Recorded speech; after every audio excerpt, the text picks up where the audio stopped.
classic UK CHAMPS vowels. We're also not looking at crew vowels because there's an extra layer of complication, and we're also not covering qualifiers because that's also a whole different topic for today. But that's a quick overview of what we're doing, but I'm going to start the presentation. So this is the actual video. All right. So, hi everybody, I'm from the Adjudication Network. My name is Nalante. Other people today are Storm over here, we've got Spin over here, we've got Candy, and we've got Renegade, who are part of Dan, Adjudication Network. We also have Fox, Yersky, Cujo, who aren't here today.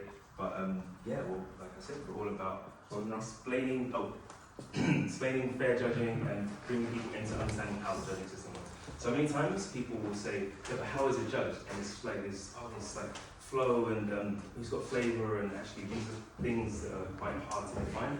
Our job is to make this as transparent as possible, to explain things and really give people a way into how does it all work. And then when they look on hand eight, they can see the statistics. It makes it all make sense. But also, if people are interested in being judges, we're the people to speak to as well. So in this session, that was the introduction. So we're going to the introduction. We're going to look at the judging framework itself. We're going to look at the method behind judging, so how you actually use the interface itself. Then we're going to do some what we call shadow judging, where we look at recorded battles and we vote during those. It's a really good method for testing your decision-making skills, not just on like at the moment, because we're going to be watching 2-round battles. How fast can you make your decisions, and how was it accurate? How did you feel? What did you see, etc. But also, it's a good way of just honing a skill, because we recognize judging as a skill, it's its own skill, separate from dancing, separate from coaching, separate from teaching, that does need to be practiced on its own. And you have judges like Fox, for instance, who will be, he's got a competition coming up, he's training on his judging. So people see it very much in a different way. It's not just, just sit and I pick my favorites sort of deal. And then we're going to talk about the next step. So people who may be aspiring judges, or who want to learn more about the system to share with other people, we'll explain all about that as well. So who is this for? This is for everybody, but in particular, this is for people who want to know more, who want to kind of be able to explain it to people, who want to demonstrate that like breaking isn't this thing where it's just purely subjective, that there are actual methodologies that people are using that have been collected and developed over time. It's also to explain the role of a judge. This is about like the responsibility that comes with it, the candy, people will be able to expect it to appreciate this as well, but the role of being in those positions, that weight of like, actually it's a long day. The judge, it's not just about having your name on a flyer and being in the hot seat, it's actually, there's a lot more that comes to it. The accountability after the event, the fact that people will want to say, hey, well, you gave this person 0.5% more why, etc. So it's also to explain that element of it, but also to explain that actually there are some competitions, and I don't think people recognize this yet, that use only certified judges, that use people who are operating their judging system, their judging method in the same way. It's not someone saying that, I vote on this, or I vote on that thing. The judges, Undisputed, for instance, and UK CHAMPS in particular as well, are all doing the same thing. Now, so when you look at those results, you know that these people have made their decisions in the same way, and it takes out that element of that, oh, he's a judge for footwork, or he's a judge for power, or anything in that kind of respect. And yeah, so that's what the purpose of today is. And that brings us nicely onto how is it judged. We've tried to sum it up in just a single sentence. Judges compare the physical, artistic, and interpretive qualities of each side's performance and make a decision on which side won each round. So there's a whole bunch of things in there. Judges compare, so they're looking at both people and they're making comparison specifically on their performance. But there are 3 sets of qualities: physical, artistic, and interpretive that they're looking at. And it's the performance. It's not like, I'm comparing Storm and Spit. Yeah, I know he can do this. I've seen him do this in the past. It's not about that. It's about the performance now. It's in the moment. It's not about I thought he could do more, so I voted. No, it's about what they showed at that point. That's what they're voting on. And then, it's round for round, which is something that, as we look at some of these battles, they weren't necessarily scored round for round. It was kind of at the end, the judges made a decision and said, what did you think? What did you think? Did you think this guy? And actually, that's not something that happens anymore. Judges make the decisions individually. This really shows the evolution of judging over time. So, without much further ado, we're going to go into the framework. So, like I said, we're going to not do too much on the theory right now. This is the framework. We're going to explain each of these. So, you have your physical qualities, the circle here, which can be represented as body. You have your artistic qualities, which could be the mind, as some people like, and then soul, which is the interpretive quality. We're going to go through each of these. So, do you want to take one through each of them? Let me just please, feel free to jump in. I'm doing the introduction quick. You look at the visual model there, and something that is very important is that you see that there are no clear governing lines, right? So physical quality, it bleeds into artistic quality and it bleeds into interpretive quality. So at the end of the day, there are moments when you're judging where you're not quite sure anymore, should this go with this or should this go with that? But in most cases, you could kind of you could see exactly, okay, this is part of this is part of that. So at the end of the day, you would have to map whatever you think, whatever you think you have in your head, and you might not even have a word for it, but you know, okay, this is part of it, so then you know which quality it affects. Yeah, and a quick word on that. So, does everybody know RGB, the color circles, where it's a Venn diagram, and in the middle you have white? So this is kind of similar in terms of how judges see things. They'll see a difference, and they'll be like, that maps to this particular area. That's something. Each of these terms are defined, but they will be able to say that okay, that thing I've identified, it belongs in with creativity. That thing I've identified, and therefore they'll move favors according to that. So you can think of this being able to paint a whole picture. It's a holistic version, so it's everything within breaking is in here. There isn't a case of it's only certain things that people are looking at. Everything within breaking is in here. Okay, so physical. Who wants it? I'll do it. Physical, as it says here, physical qualities. It says here domains, technique and variety, the what and the where. I chose to speak up on this one because I think it's one of the easier ones, but especially when you're determining, when you're watching two breakers and you're determining the level, and you see that it's very clear in the physical fader to use that physical fader, especially when you see that someone is at a much higher level physically in terms of their technique and the variety of their breaking. So recently I had to judge the Junior Olympics, and they actually divided it by level, by Division 1, 2, and 3, which is something that's never really been done in breaking before. But I found that most of the time, Division 1, that physical fader was moving, and that was the only thing I was moving, because they weren't even developed enough to have the other two categories yet. They weren't really being creative yet. The kids that were in Division 3, so I was able to actually use those faders more. But it's really apparent, the physical fader, because you, immediately you can see if someone has technique or doesn't. But when it gets to the higher level, that becomes so much harder to see, because everybody has pretty much good form at a higher level. They all have a variety of dynamics. And so where the training actually expanded my thinking and the way I saw breaking was, I remember Storm having when he was doing the training, he started to talk to us about spatial awareness, the dynamic of the space. How are you using your physical body? Are you just going around the circle in one way? Are you turning while you're going around the circle? Are you aware of the space? Are you about to hit the judges? Which yes. This is me all the time. So it's one of the things I really like about the system is that it takes you from just viewing breaking the way you view it, and it starts to really teach you about how you're viewing, not how you should view breaking, but there's just so much more to see. When I saw technical, I just thought technique and foundation, and now I see there's so much more.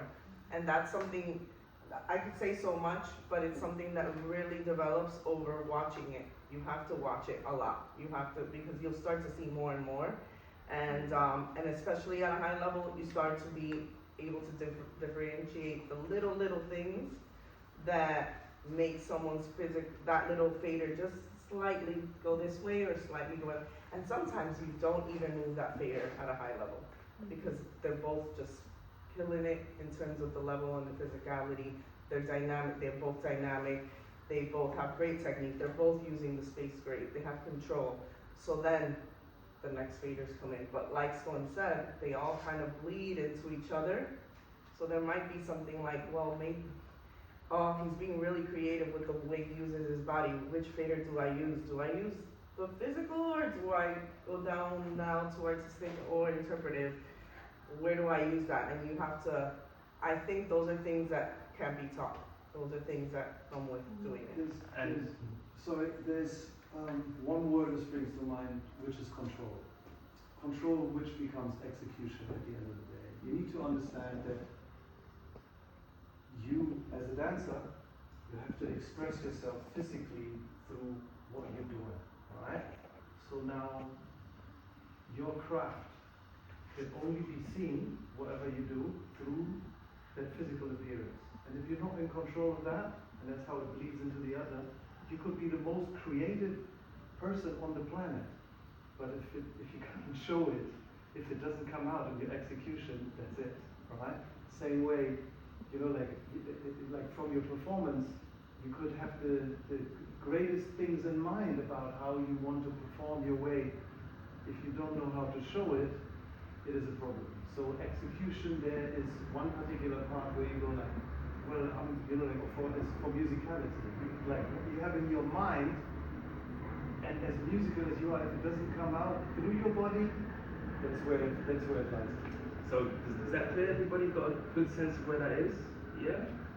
I'm seeing uncertainty, but we're going to have to discern real quick because we're going to watch a video now and we're going to actually test it to see emotion. So the next slide is, right, we're going to watch about, this is actually from an Undisputed one because that's the one that's on my laptop, I'm sorry.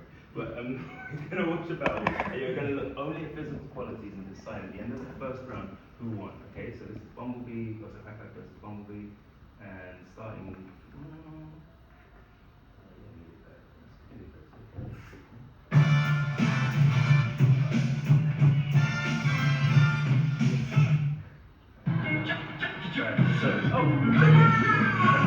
So this is Pat.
Judge's decision. 3, 2, 1. Sorry, just physical only, right? That's how on the spot you go. Quick. Right. You're gonna decide physical qualities only. Which side won? You got 2 hands. Shake them up. Get ready. Hands on the warm up, but it's fine. Right. 3, 2, 1. Okay. Physical only. So I see people pointing at Bumblebee. Okay. Right. So. Right. So. Pat. Yeah. All right. So this is a deliberate. So you're gonna let us trend these battles, right? We'll have a quick explanation of. So the winner for this one, as voted for by the judges, was actually Bumble for physical, just physical. Now, why? Does anyone want to give? Would you like to give a summary or? No. You do the next fader. Summary on what? Summary on physical. Yeah, just physical qualities. What did we see? And actually, here's an important thing. This is an important question. It's good to ask. What did you see? So the question of what did you see and why would that? So does anybody want to say someone who voted for Bumblebee, for instance? What did you see?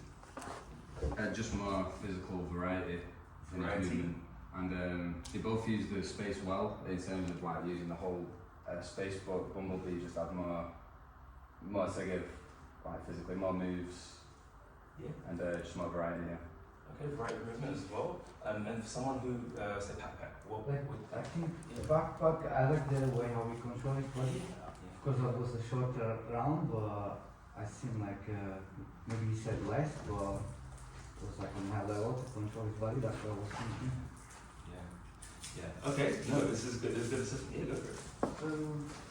So when you're looking at physical quality, athleticism is a very big part of it in breaking. Breaking is known for being the most athletic dance in the world. So part of the reason why most of the breakers even get down is because they want to show athleticism. So that's a very big part of that philosophy, right? And to be athletic, and especially, we see that in this round, the hardest is to control your entire body on your hands instead of your feet. So Bumblebee has spent most of the time in his entire solo only on his hands and barely on his feet. Yeah, so it shows that athletically it was way more advanced, and also he was spinning around most of the time. So centrifugal power, what else? When you look at, I don't know the physical terms for it, but you know what I'm talking about. So there's much more chances to stumble over something in your technique, that something happens and you mess up, than with the stuff that Pac was doing. So if I skip forward to the results, which are actually in this video as well, you'll see how the judges voted, and this is where it gets a little bit, it's a bit tricky.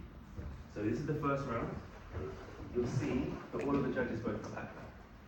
And this is something that's really important to note as well. Sometimes you'll see that someone is dominating in one area, but because we're only looking at physical, you'll see almost all of the judges voted for Bumblebee for physical.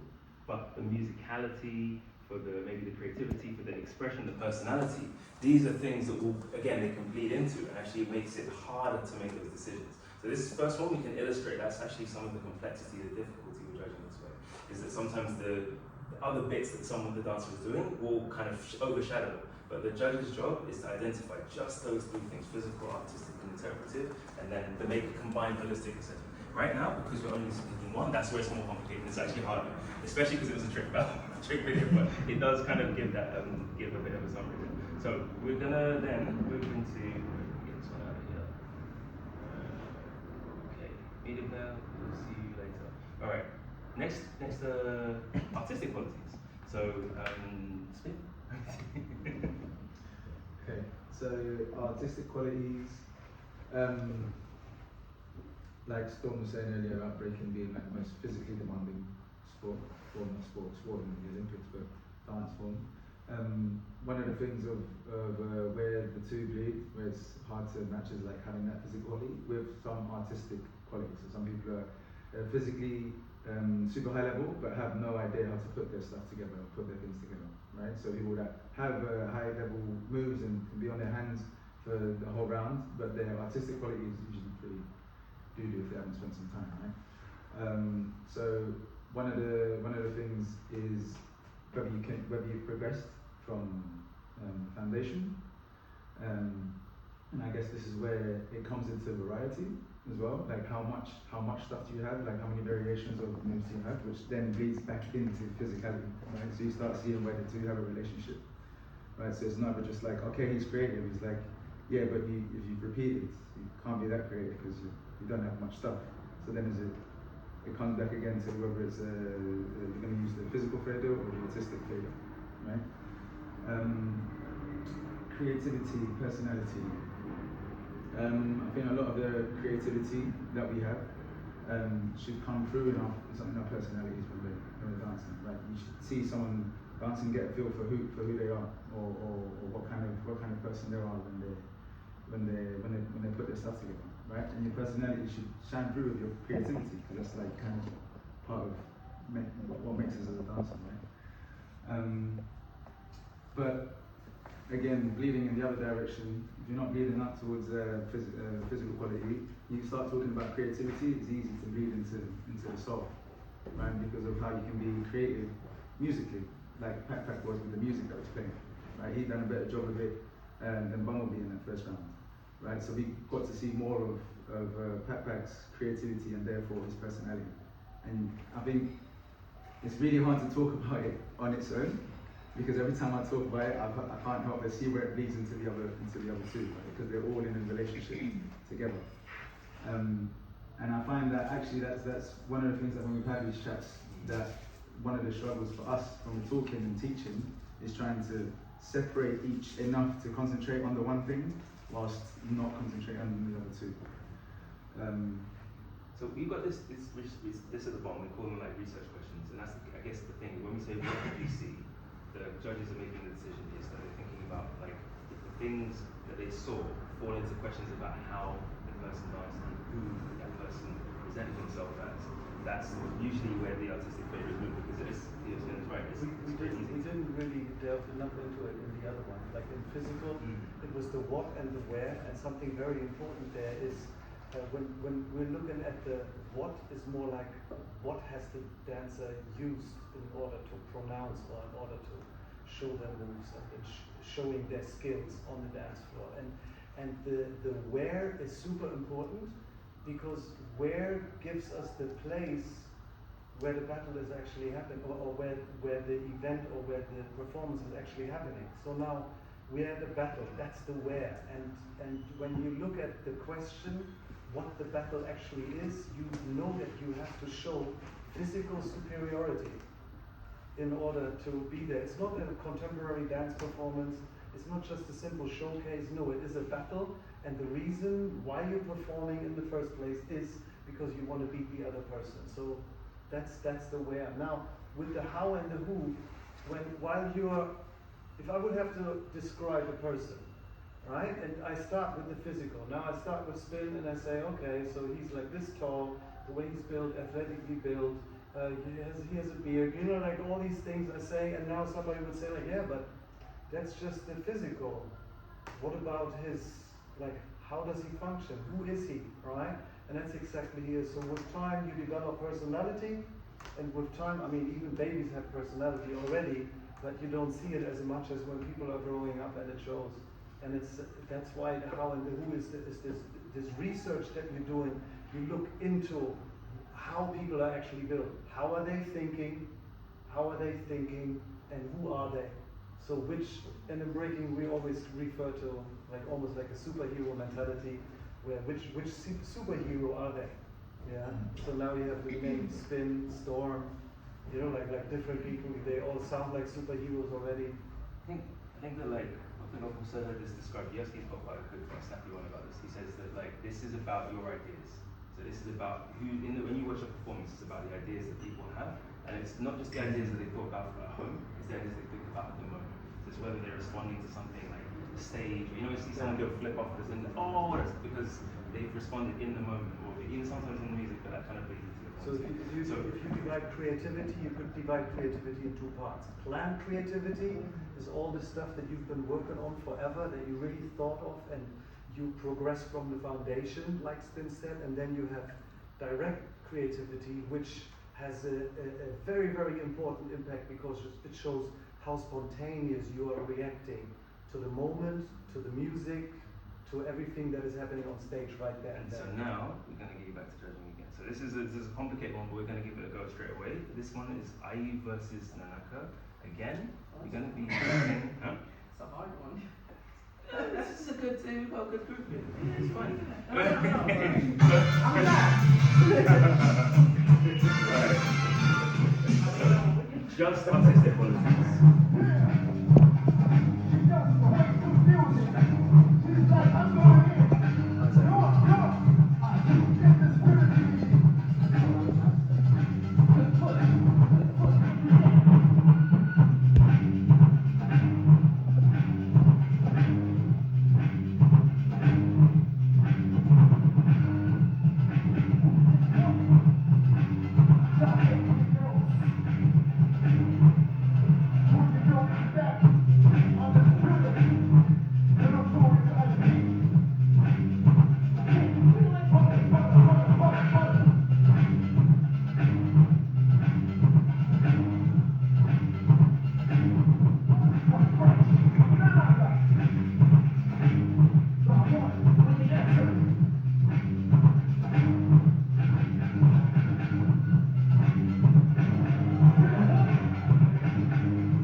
artistic qualities only.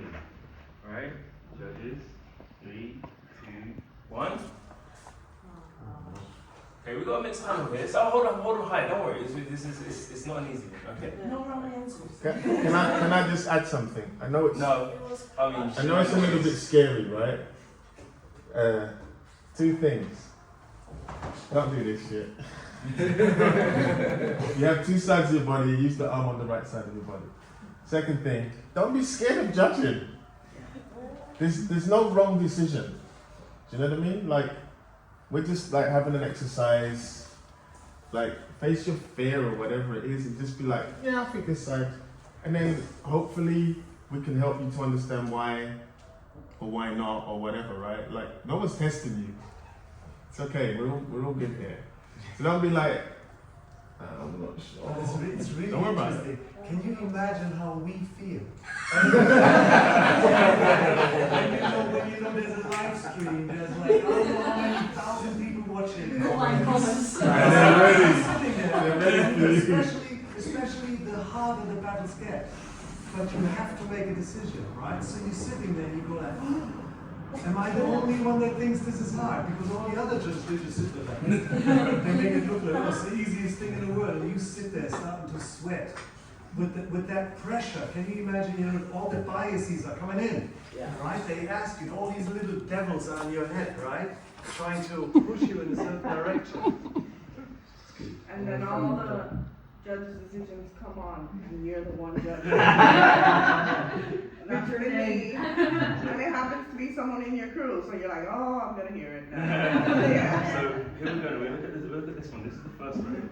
I think almost all of the judges, apart from Storm, gave it to IE. So for artistic, and like in terms of like, I think we talk about like how, you know, the things that Nanaka did physically. There was like some like kind of like it was harder, some time on her hands, etc.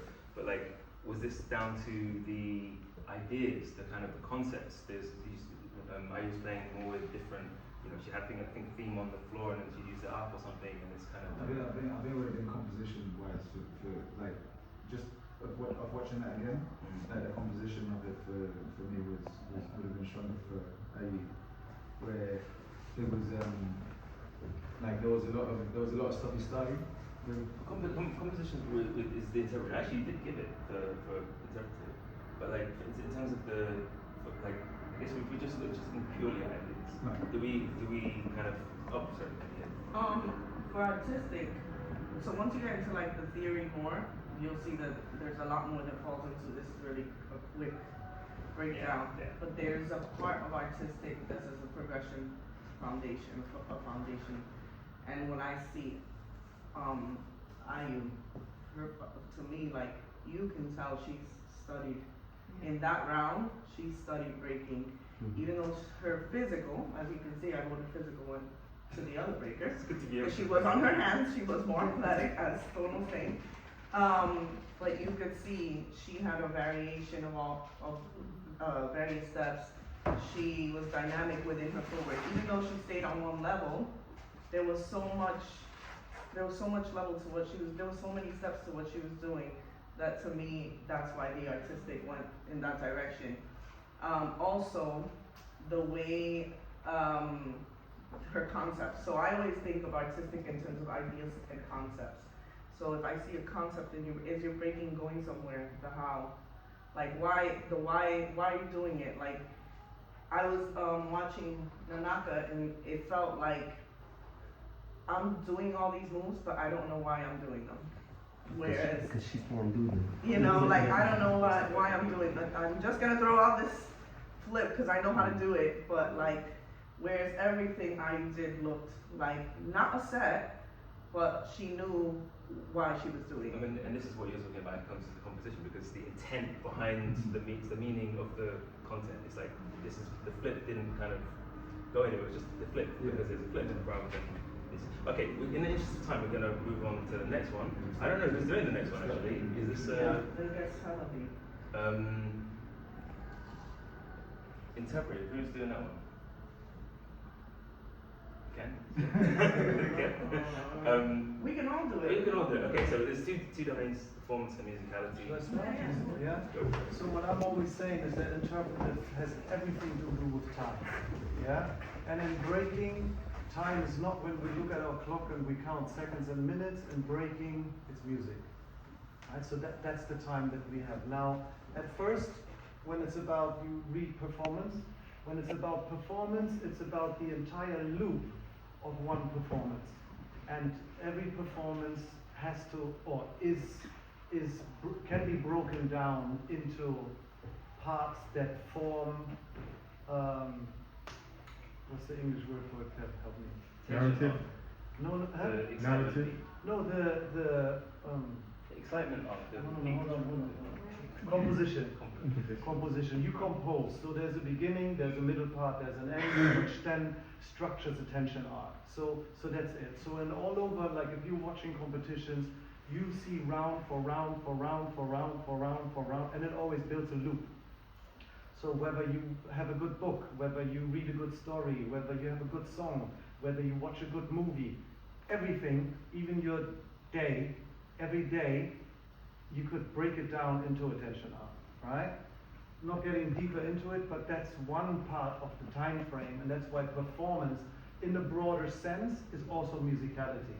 But musicality itself is, of course, how you play with the music at that particular moment. Now, music has its grit, music has its pulse, but now, when you are coherent with the music, it's what we hear and what we see that also helps us to delve into it in a way where you are starting to anticipate certain things, right? We wouldn't anticipate something if it's still picture.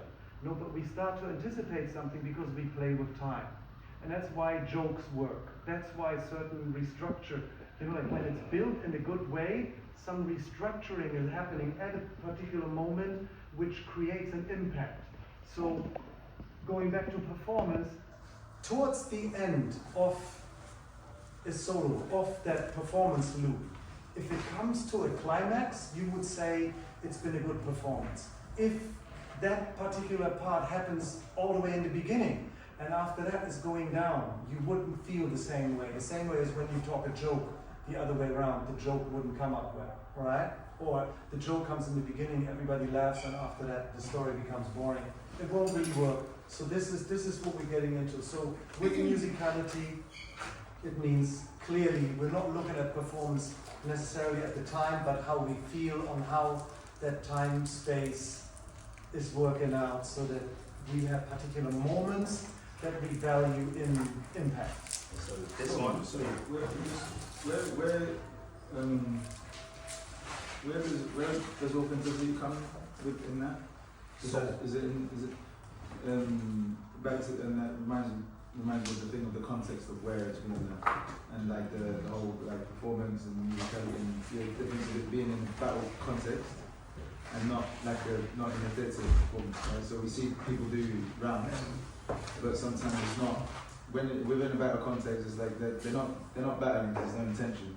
It's a showcase, right? So so it's like when you see someone who's battling versus someone who's doing a showcase, it's usually that's the bit that kind of separates the two, and that comes under the same point. That's why the research questions are why and when. Mm-hmm. Yeah. So when again stresses the time frame, and why is the reason why you're actually doing it. Right. So this one, the actual battle is got its Clay versus Mace. We'll keep it in really quickly. Oh, sorry. You could say that too. Sure. That the why is more like you have to bring forward your argument. Like when we look at a battle, it should be like a debate, right? It should be like you have an argument here, you have an argument here. Which argument has more weight?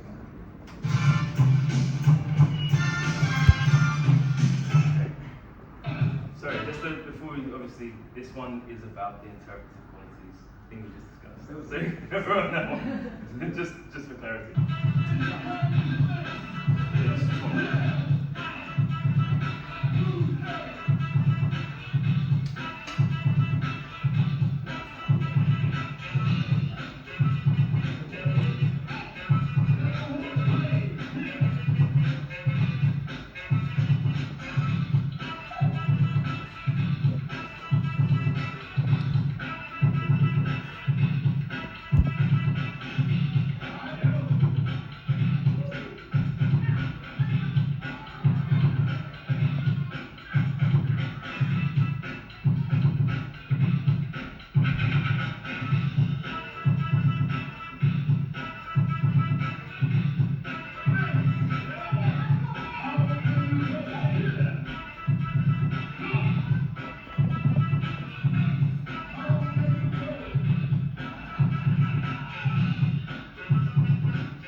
decision. 3, 2, 1. Kai. Oh, and okay, don't worry, you just come. Don't worry. Cool. Right, so, okay, we'll take a real quick look. So we'll look at how the judges actually voted, and you'll see that it was actually quite a close decision in terms of overall, but for interpretive qualities, all of the judges gave it to Kai, so you guys go for the majority. Actually, this pretty much represents the panel, doesn't it? Mm-hmm. So yeah, and so maybe anyone want to say quickly why? Why just for interpretive qualities, we voted for Kai. Yeah, I went really slight on it, but it was just it feels like he's in the pocket more, if that makes any sense, in terms of how he's interpreting the music. The soul to me is a really tough one. That fader moves barely for me sometimes, and sometimes it moves a lot. But it's just one of the ones that's it's harder to define because it feels like it is a feeling. But it really relies on the person's ability to interpret the music and be in that moment. But also for me, moving that fader, it bleeds so much between artistic and interpretive that sometimes, even in the moment, I have to be like, which one is it? Is it this one or is it this one? Because they just bleed so much into each other.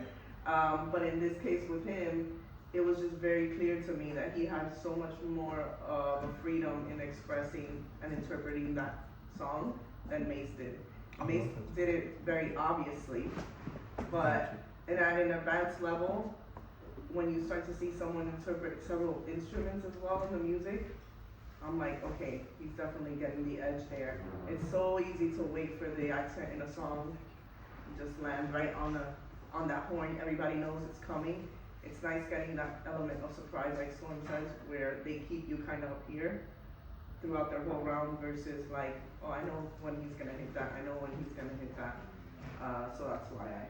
Okay. All right. Did you have something to add? No. Yeah, sure. No, you didn't. Yeah. Go. Oh, okay. I'll go on. So there's like obvious musicality, which is like she says to go bang, bang, and then there's a sense of waiting before you do your movement, right? They're both on beat for sure, but Kai's composition of his rounds to that particular song was way higher level, right? Obviously, like, yeah, they're both on beat, and Mace is like, for a power mover, especially, he's doing very well in terms of like being on beat.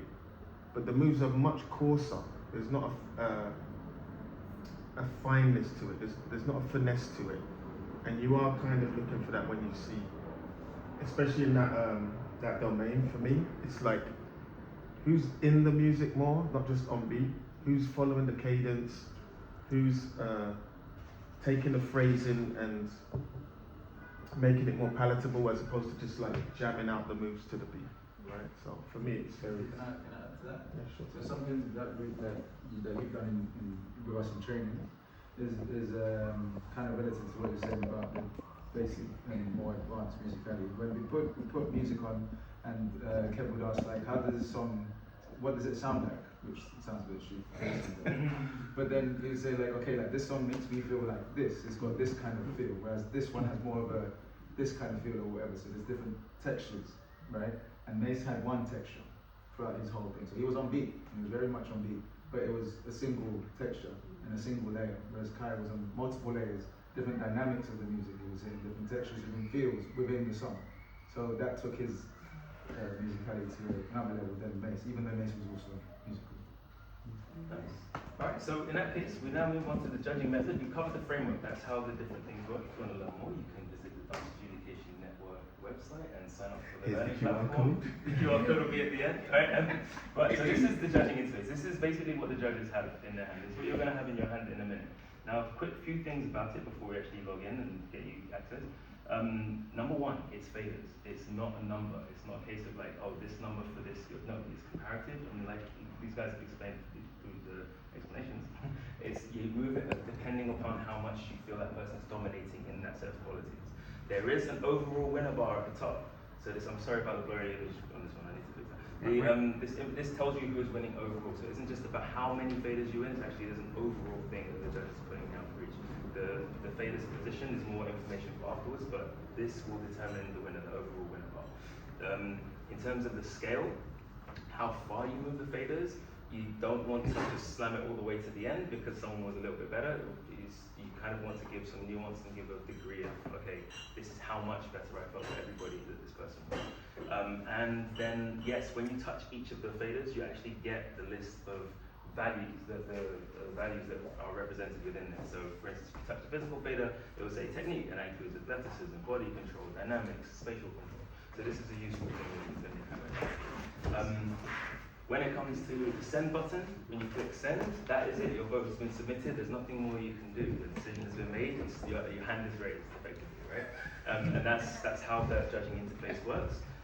Now, as far as how to think about using it, when to move the faders, you're comparing two different dances. I'm going to compare Storm and I'm going to compare Spin. Storm goes out. Do I start moving the faders now? Of course not, because I haven't seen Spins round the car. There's nothing to compare to. I can't say that, yes, Storm was this good, or because then I'm assessing just him. I'm not making a comparison. When do you submit? Wait. I have a question there. Yeah. Because actually, I implement during the round without comparing it, because you got to keep comparing the whole time. So when I see a dancer in his round really proposing a high level, let's say, athleticism difficulty, then I will already touch that fader for me to make it easy later on to keep comparing. So just for me to add this on. So is that wrong, or what am I doing? But I keep comparing till the end. But I love doing that. So to give, I'm going to summarize really quickly for time. But what Kev often says is in his mind he's got a mental model, and he's almost got like the same set of faders, so they just look down once. And what we're going to do is we'll be visually thinking, okay, that person's proposed this, and then when the other person comes out, so you're doing that, you're using the tool to do that adjustment, I guess. Yeah. But I think what we want to just make clear is that we're not making an assessment. Oh, exactly. You're kind of Yeah. using it for your note taking almost, which is probably more of an advanced technique. So, but yeah, this makes sense. It's still not. You're not saying this is dancer one. He is this good on physical. Oh, this yeah. Exactly. That's Just you can't submit already and when that's the run is done. No, it's not. Yeah, Next point. makes sense. Why do you submit? You don't submit during the first answer ever because you need to see both. It becomes a disadvantage when at the end you would still have to touch that fader again and move it into a different position. Yeah. You know what I mean? So now you touch it. Every time you touch your fader, you're not paying attention to what happens on the floor. In the interest of touching getting everyone here to touch faders, I'm going to remember the next one. So just know, you have to move at least one fader because judges need to make a decision. Sometimes it may be the case that things are super close in the field, and as a result, you may say, actually, I'm not touching that fader. You don't have to say, like, I saw a difference that you didn't see. If you saw a difference, you have to see a difference. You're a judge. That's your job. Right? Not me, not you. Then. What happens when you press submit? It goes up. Once all of the judges have submitted, that's when the round can come through, and that's I guess that's super simple. How much do you move them? You want to represent with how far you move them. Close, not close, and that was a domination. That person completely took that set of qualities. So that's how it works. Time to get the smartphones out because we're doing judging practice. Oh, sorry. Let me just check. Does anyone have any questions about this beforehand? Well, that should be fine. Can I just make a suggestion for them on their first Sure. round? For this first round, I'd like you guys to, I know that it tells you the overall winner, but just in this exercise, especially, I did this in the beginning a lot, and it really ends up kind of informing your understanding of the faders. But if you see that move your faders in the way that you think they should be moved, and if you see that the winner is not who you think it should be, just submit it. Because I think a lot of the times we put our own thing on this, and the system is not about what we like, it's about what's happening in front of us. And it was really cool for me to learn that and to go along the way with that. There were a few times where I was like, I like that guy better, but when I did the faders, it was the other person. Sometimes you hate it. Yeah. You look at it and you go like, what? Yeah, so don't adjust the faders to who you think should win. Just use the faders in the way it should be used. And go. All right. I'm hoping everyone has mobile connectivity. That's a fantastic point, Kenny. Thank you for adding that. That's really good. So we're gonna. Does everyone have connectivity network? Or yeah. Awesome. So we're gonna need to go to Oh, you don't need to actually do the first one. Ignore that one. Go to and8.app. That's the one that you want. And from there, we are gonna. It's not called Dan Judging Workshop at IBE because obviously this is not IBE. It's called Dan Judging Workshop at UK Champs. Surprise. Okay. So go to and8.app. You will need to log in still through the and8 thing. So you log in there, and then the workshop is called. Okay, I can see someone. All right, Melanie. That's it. Good.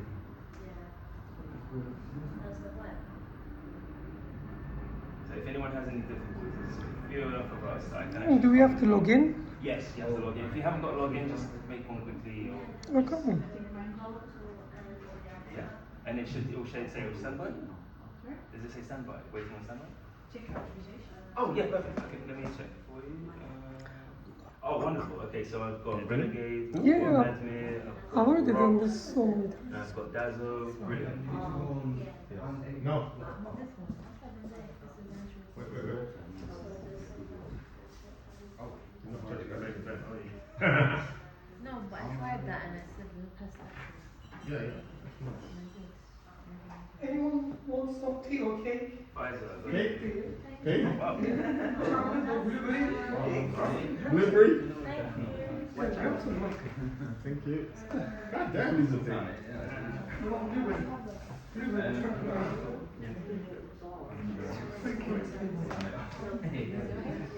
A real pig. So I can only see 6 people. Oh no, Cake. Champs. Sorry. Chocolate or blueberry? Sorry, last week. He only set the thing up, so I couldn't even get a screenshot for today. But like, definitely UK Champs.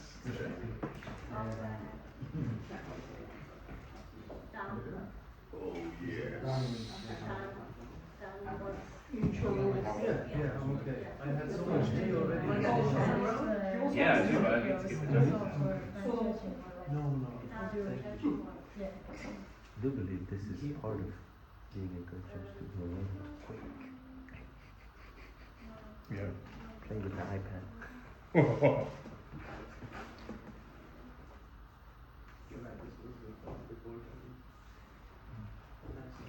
Guys, you make this? No.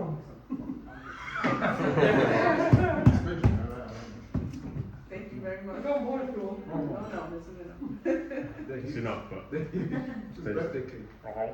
Wow. Put 5 candles in it. Fucking muffin, There's always a reason to Alright, so how many people, has everybody got to that point yet, or is there anyone still waiting? Do you have to press request access? Yes, request access, Okay, please, yeah. request access. Yeah. Alright, so let's see, I've got Spain True Steps. Yeah. This one, I've got Granby, and I've got, but that's it. I'll tell you who I've got. I've got Admir, I've got Renegade, I've got Pfizer, I've got Rox, I've got Melanie, I've got Juan Jose, I've got Michael, I've got Dazzle. Is there anybody who I haven't got yet? Oh, okay, cool. John Joe. John Joe, John David. John Knight. John David, bro. John, imagine. It's a new bro, John. Alright. John. And then you named your son it as well. It's disgraceful. Okay, so, let's see, double check again. Not even Daniel Juan. John is dumb. Alright, I've got Mika. That's what I said, wow.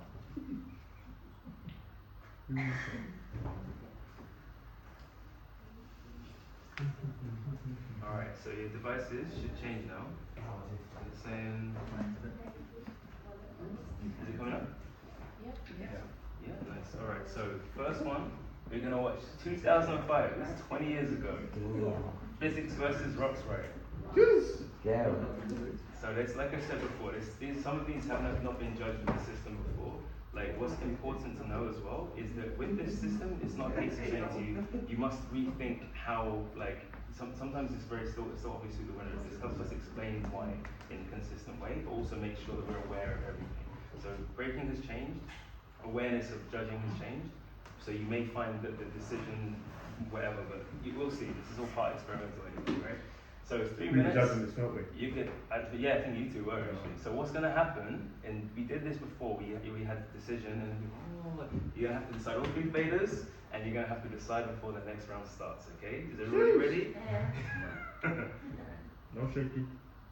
Alright, let me just check. Okay, I've got Django in here. Good.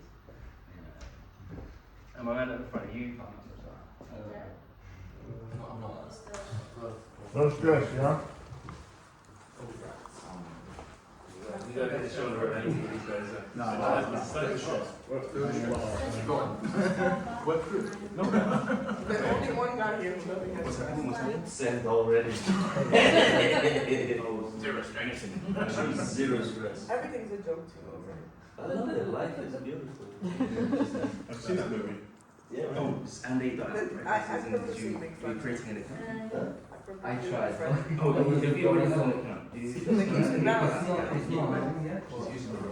Yeah. Okay, let me see. Let's go.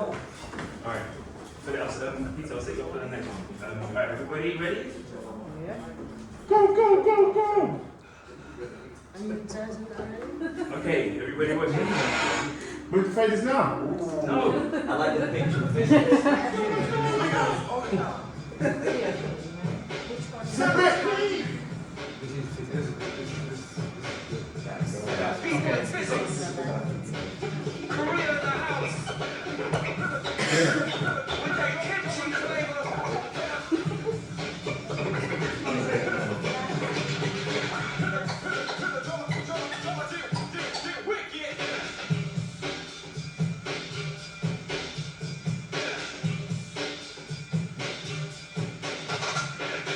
We all know they're good now. It's just a matter of seeing where they fuck up. Nice. Rock's right. US.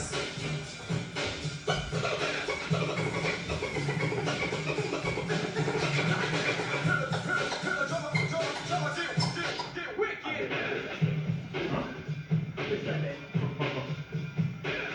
I've got a version.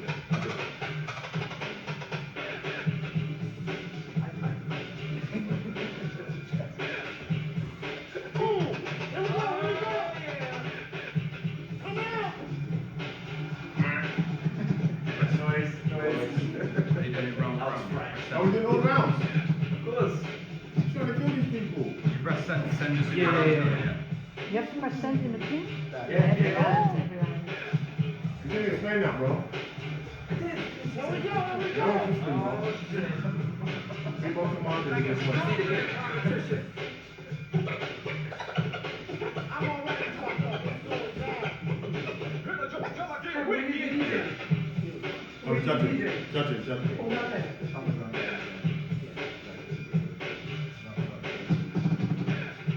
20 years ago.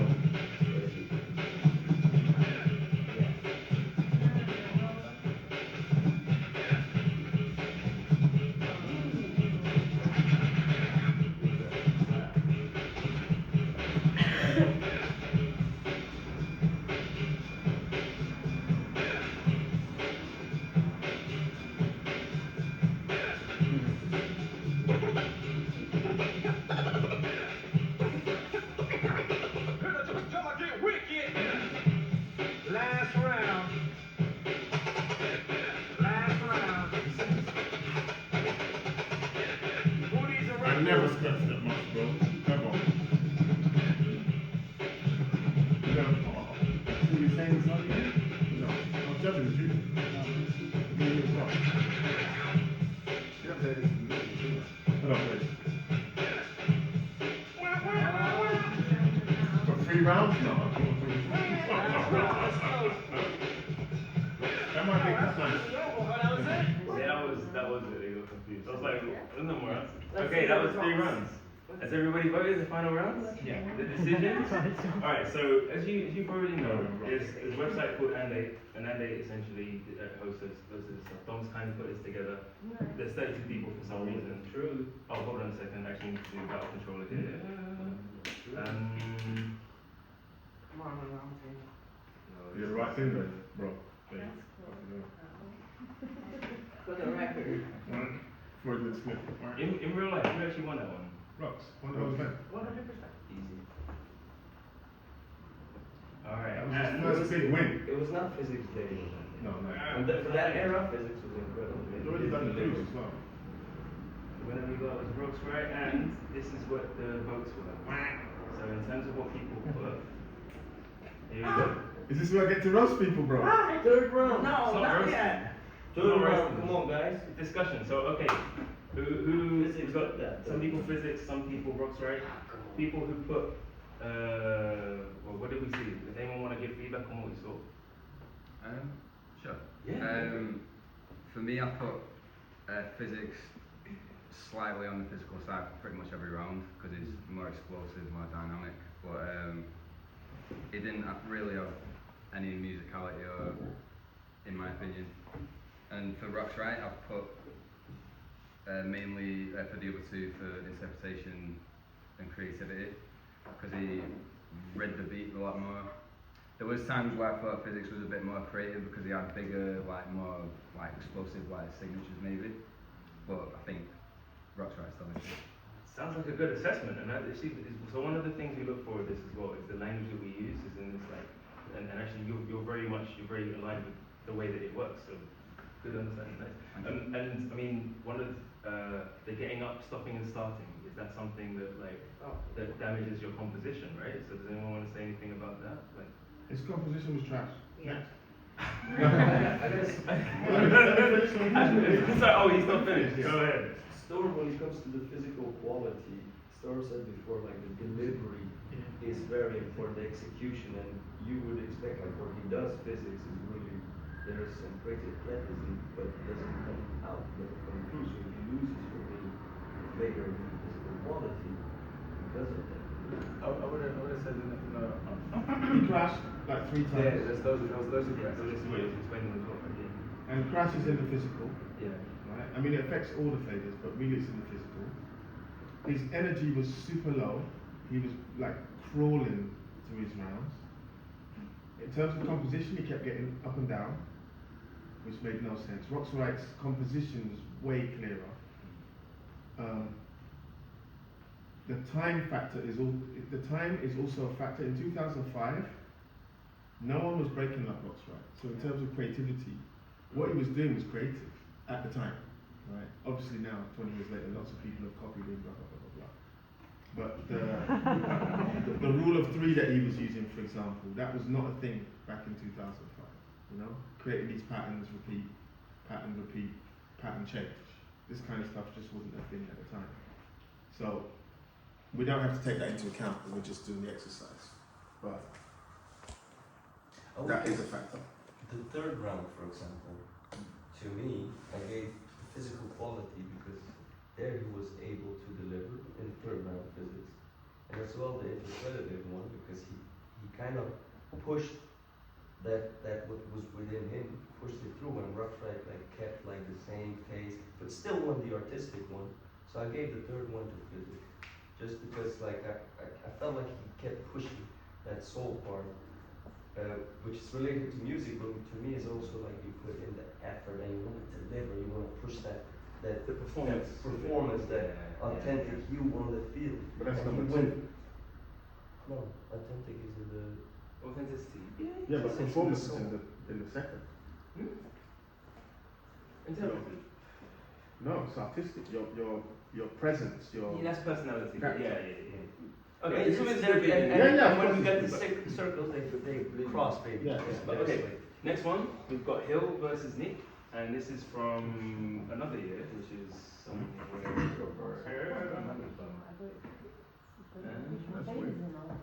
Okay, has everyone got faders again? Has it started on screen? Got your faders ready? No, Alright, yeah, and no. let me press this now. Yeah. Yeah. Alright, awesome. Here we go, 2012. So we've got much more recent battle. A little bit more recent. See the video quality. Now I'm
Quick. Okay. So, the decision's in. Everybody's made the decision. Don't discuss your decision. Who won that one in real life? I can't remember, bro. I think it might have been Nick. Nick's first round. Was Nick crash? Yeah. We're both correct. You know, do we allow that kind of crash, or is it crash in your? No. It depends on the severity of the crash. How about this is first round crash? Or which one? Nick? Yeah. He ended up with like a push-up position. So that isn't like obvious That's crash. the bad one. Yeah. So, Alright, I'm just gonna send someone. but do you tolerate slow slip? Yeah, for sure. Yeah, of course. Depending on the other person's round. You see, you can slip. You can't crash. Yeah. The person has to stop your shit. It was pretty bad. Yeah. So, you guys voted for Nick? Don't worry about the overall. Who voted for me? Wait, hold on. Oh no, that's a draw. 5-5. Time Oh, and shit. then Nick overall. Yeah. And just to note that back then, it wasn't done round for round. So like some judges would have round for round and then they'd ask at the end who won. And then the judges would just point, right? So like as a dancer, you wouldn't get this level of information. Oh yeah, I got your first round. Like unless you asked them when they could remember. And then it certainly wouldn't be able to say. So okay, we've got Hill for physical play from almost everybody. Then for artistic, Nick for almost the majority. And then interpretive is where it's split. Does anyone want to say anything to speak on that at all? We talked about crashes. What about content in terms of Again, the time needs to be taken into account. At that time, teddy bear rolls weren't the thing. You know? I've noticed. We're not looking at it today. No, yeah. How it was back in the days. No, but we wouldn't award him for his creativity. Oh, this is true. Yeah. So then your fader's going to go the wrong way sometimes. And can I just use this as a point to say, so sometimes people ask us, who can judge? Can someone judge if they understand the system, they're good on the faders, they can make decisions quickly? And we say, well, yeah, but you also have to have a background in breaking, because you need to know this sort of thing. Yeah. Like, actually, is a teddy bear roll something that, like, is that a bite? Is that, like, the trend? Is that something that nobody has done before? Is that something that everybody already does? So this is also the role of a judge, to know and to do your kind of research, to be able to see and understand what's going on, trends. 2005, ICIs from New York City Break was judging freestyle session. The judges had a 5 minutes break, they went outside, and then Icy Ice was talking about in this one battle, he was like, yeah, did you see this guy? How he was doing flares but higher, standing up? And I was there, and everybody, all the judges, they were looking at each other, realizing he's never seen air flares before, and it's 2005. You know, and you're like, People say he created it. Anyway, that's right. Okay, you want to invite everybody like New York City Breakers, he must know. all right, If you this disconnect, you This, disconnect. these ones are going to be super interesting because actually these are two figures who are fairly controversial. We're both controversial. I'm They're the not He is defending champ as well. all right, so here we go. Wait, let me just check. There was faders. This was fire. You want that faders right? Then it's like first round. Here we go. I like this one. This is Holland versus Algeria. Represent and just feels want to stand next to him. Alright? This might be the last I one. never have a hard time getting these two guys into the cycle. Let's go. Yeah. Let's go. Come on,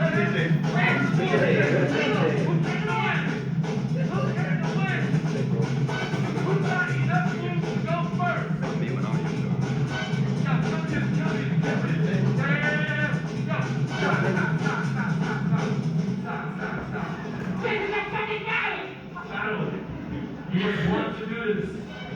Both of you have many moves. Must come first, one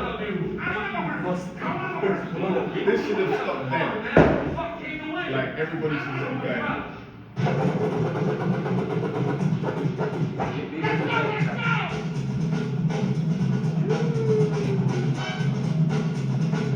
Big head man up. Thank you. Thank you. Still verbal down.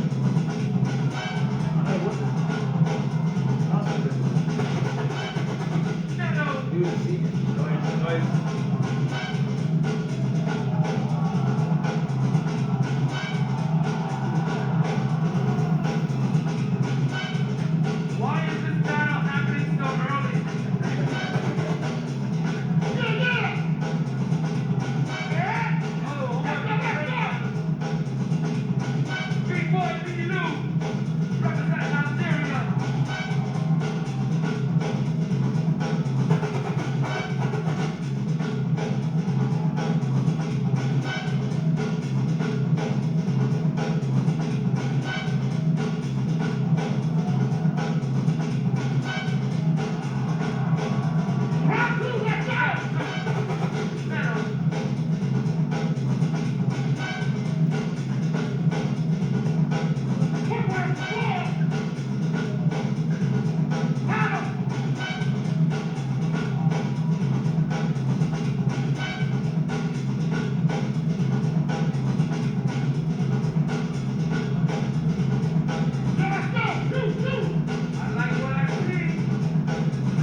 So That's too fun.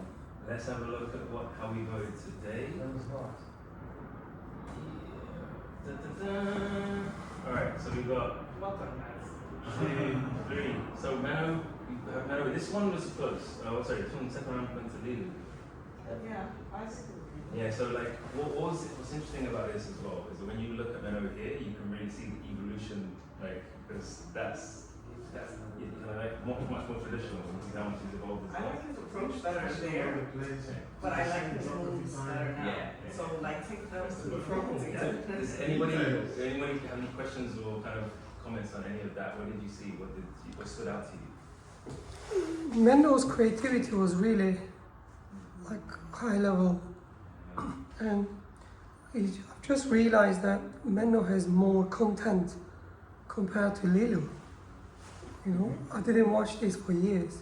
So now, like, we can see Mendo still, no wonder he's still champion. Yeah.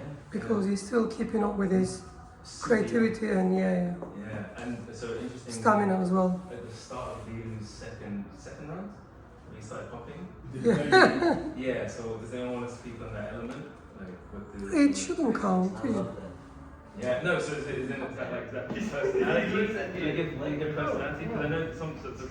It's not personal. This is a breaking up.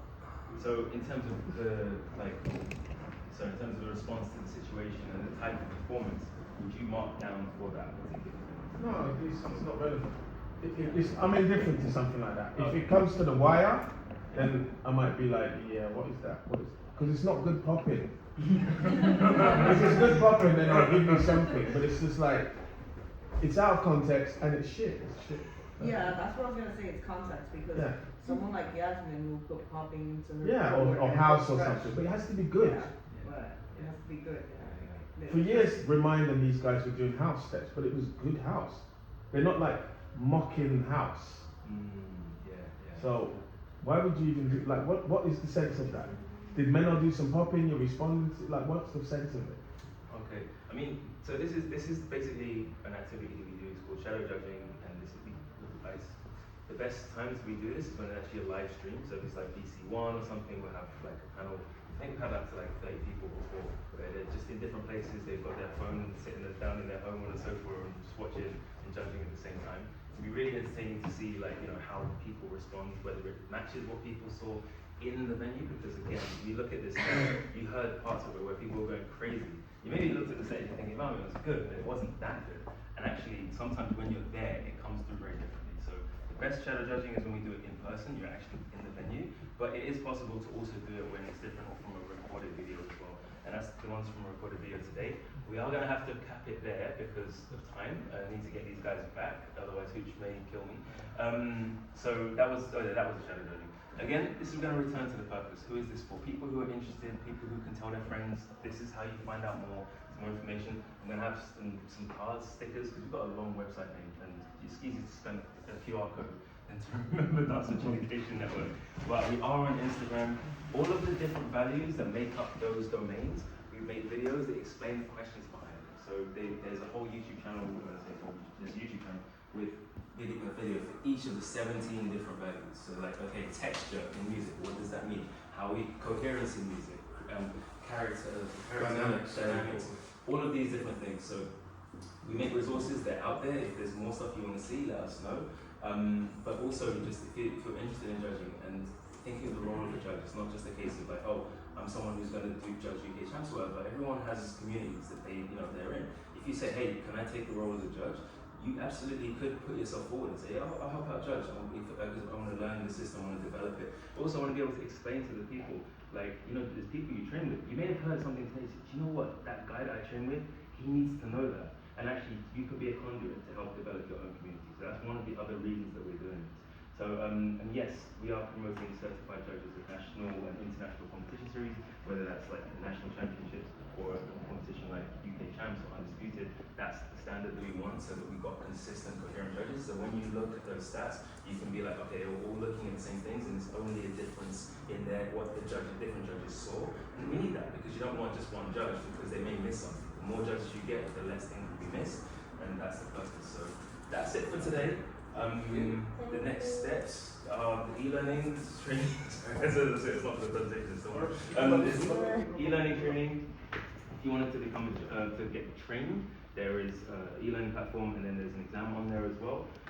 There's more shadow judging. That's from IB for that bit. Sorry, let me change that. But there's also going to be online shadow judging as well. There's other training that we're going to put out into the world with something soon, and there's our social media. Storm talks about this stuff on Storm Dance TV on YouTube, and there's also Vimeo channel too. So please, just follow us. Keep in touch. Can you do the shadow judging tonight? I know they did it at IB. I know. It's not tonight? Okay. No, sorry. Yeah, unfortunately not. But next time we. Next time. Okay, cool. Can I just say, especially for the women in the room, please continue to train and get into the judging side. We do need more B-girls. We need the representation of women on those panels. And we've been pushing it for years, haven't we? And we still have like 3 of us. So please get involved, because breaking competitively only lasts so long, and we need to have women in different spaces, especially judging. So you can shadow judge, please do so. Hit up Nalante to get trained, and encourage your local promoters to start using the systems that way you get practice with local battles. And then when it comes time to have judges for something like Undisputed or UK CHAMPS, Renegade, others can put you forward because you've got the experience and the training.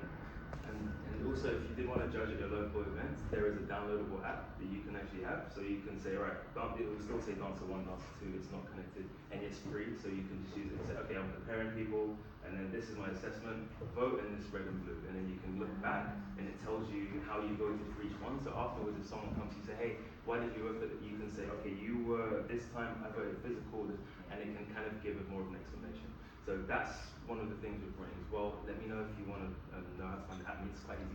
You type 3fold, and it's it's in Android store or whatever. Android Microsoft Play Store, and on Apple. What's the Apple one called? That one. It's on there. All right. This is Think Breaking. It's a book. It's by Storm. It's out now. It's like a deep dive into the theory and the understanding behind all of this. It's available on Amazon. There isn't a book reading because it's not Cypher 3, and this is the Dance Studio version. Moving swiftly on. I just want to say a massive thank you to Dazzle. Yes. Yeah, you're welcome. Thank you. Pleasure.